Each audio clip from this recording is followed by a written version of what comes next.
नमस्कार. विनावडमध्ये तुम्हा सर्वांचे खूप खूप स्वागत. आज आपण थंडगार असं फ्रूट कस्टर्ड बनवणार आहोत. त्याच्यासाठी मी एका पॅनमध्ये किंवा कढईमध्ये हे अर्धा लिटर दूध घेतलेलं आहे.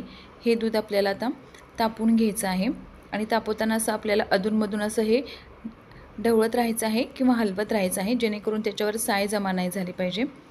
5 ते 7 मिनिटानंतर हे दूध पूर्णपणे उकळलेलं आहे.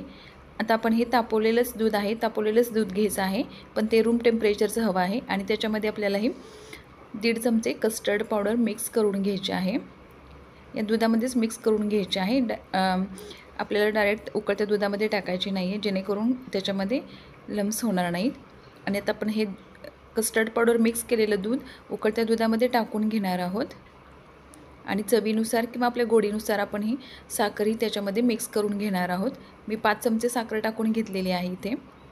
आणि हे साखर आणि कस्टर्डचं मिश्रण आपण हे 4 ते 5 मिनिटासाठी असे सतत हलवत हे मिक्स करून घेणार आहोत.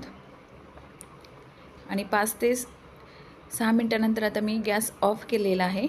आणि आपण गॅस ऑफ केल्यानंतर पण हे सतत असंच 5 ते 7 मिनिटानंतर सतत हलवत राहायचं आहे. आणि हे आपल्याला बाहेरच असं थंड करून घ्यायचं आहे. आता हे थंड झालेलं मिश्रण किंवा हे कस्टर्डचं दूध आता आपण एखाद्या बाउलमध्ये काढून घेणार आहोत आणि फ्रीजमध्ये आपण 3 ते 4 तासासाठी थंड करून घेणार आहोत.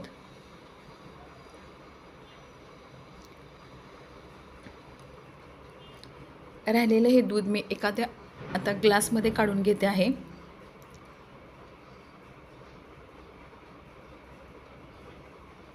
आणि याच्यावरती आता हे झाकण ठेवून आपण फ्रीजमध्ये 3 तासासाठी थंड करून घेणार आहोत. आता हे मी फ्रीजमध्ये ठेवून देते.